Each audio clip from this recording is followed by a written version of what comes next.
So there's one powerful color that helps create the bridge to your higher self, your soul, and that's your soul color. My name's Arden. I'm a color mystic and expert, and I've been working with color for over 20 years.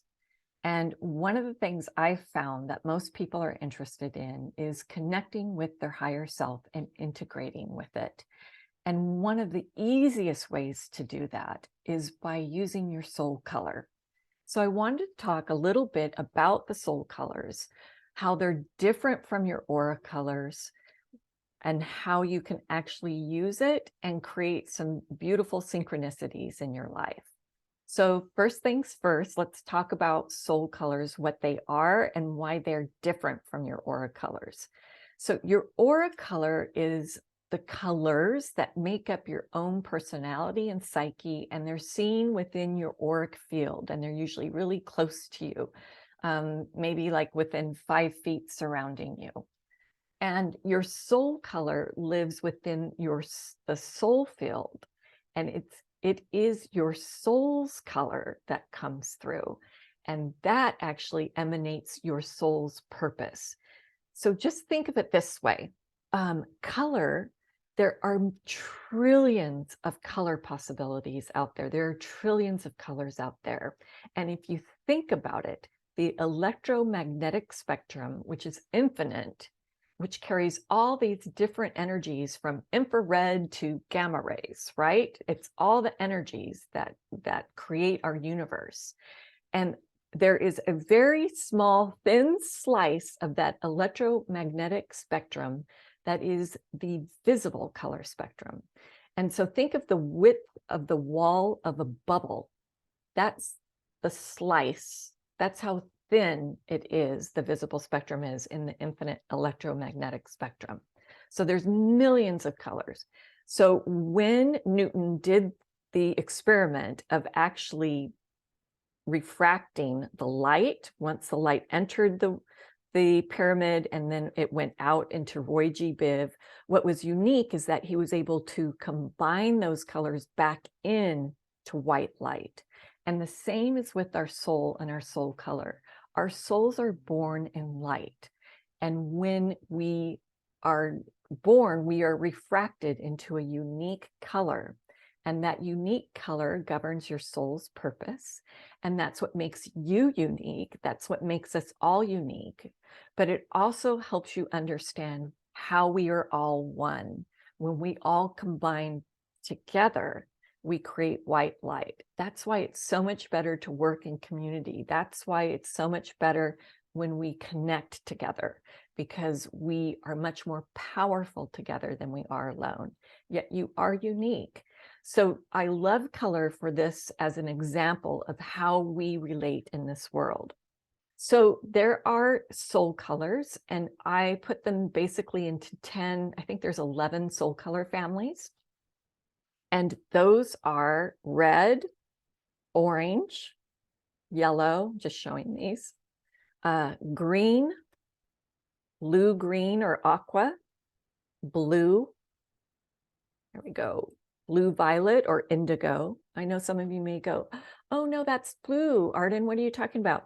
I'm going by the Munsell notation system, which is used by basically everybody in the world. It's like the known system for how we communicate color. So that's considered blue-violet. And then we have violet or purple, red-violet, or some of you call magenta. And then I include silver, but I would call it white. Okay, so there's white soul colors, and there's also gold. So those colors are basically the families to the soul colors. And each of those have children, and we're talking millions of children. So here's like a slice from the Munsell notation. This is red violet, and you can see this is just a section of red violet, and these are all the color children within red violet. So this is how we get pink. This is how we get some dusty roses. This is how we get some more peonies and deep wines. So all these different colors are all children of red violet, which is the soul family.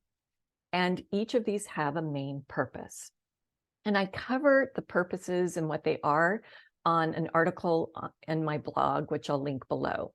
But that's the overarching soul colors. And you each have one soul color that helps you that shares with you what your purpose is.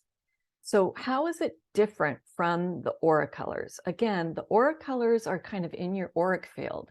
So they're communicating your personality, where your soul color is communicating your purpose.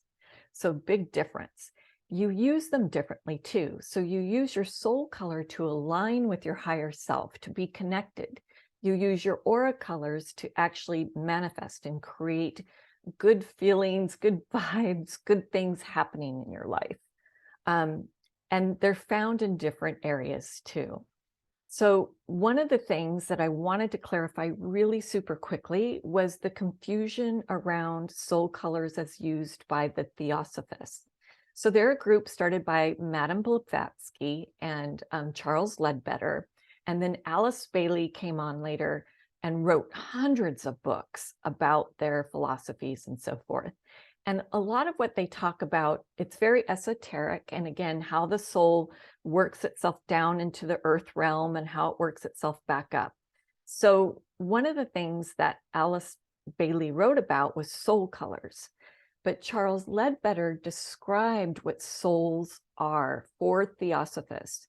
And souls were actually the same as personality or ego. So they used the term soul for ego, same thing.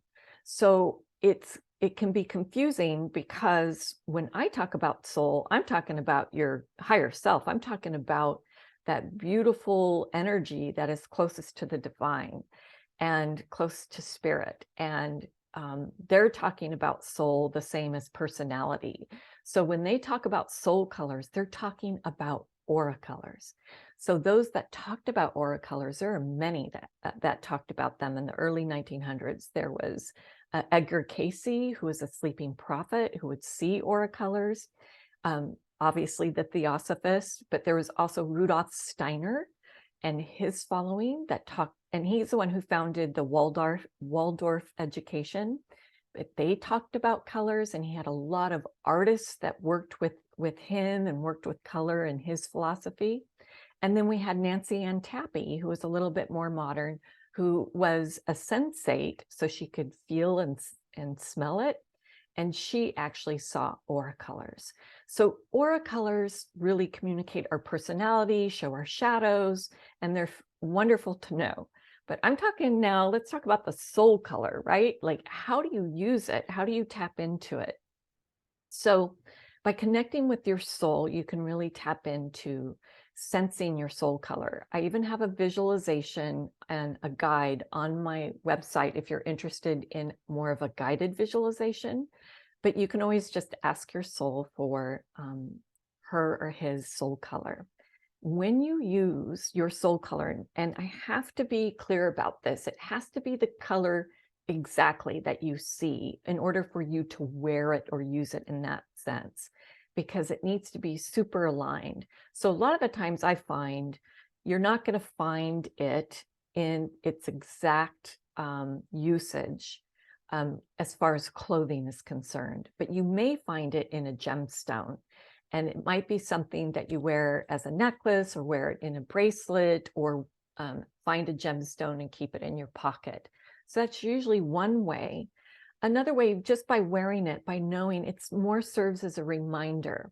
So that reminder is helpful in really listening to the whisperings of your soul. So one way to use it is to envision your soul color. Just envision it, picture it in your mind, and envision it surrounding you. And when you go into meditation, then you are super connected to your soul. You're able to really hear what your soul has to say. And that helps, that your soul color really helps you be connected in that way. And what happens? You start to feel a deeper connection with your soul. You start to hear those promptings. And what really is super spectacular is that all of these unique synchronicities start to occur for you. Everything starts to just be a little bit more joyful. And maybe things, you just see them differently. You see with a unique perspective things that are occurring for you in your life. What may have triggered you before, you actually just observe. And that's the beautiful thing about becoming more integrated and connected with your soul, is that you're able to be present with life and see it for what it really is and get joy out of it.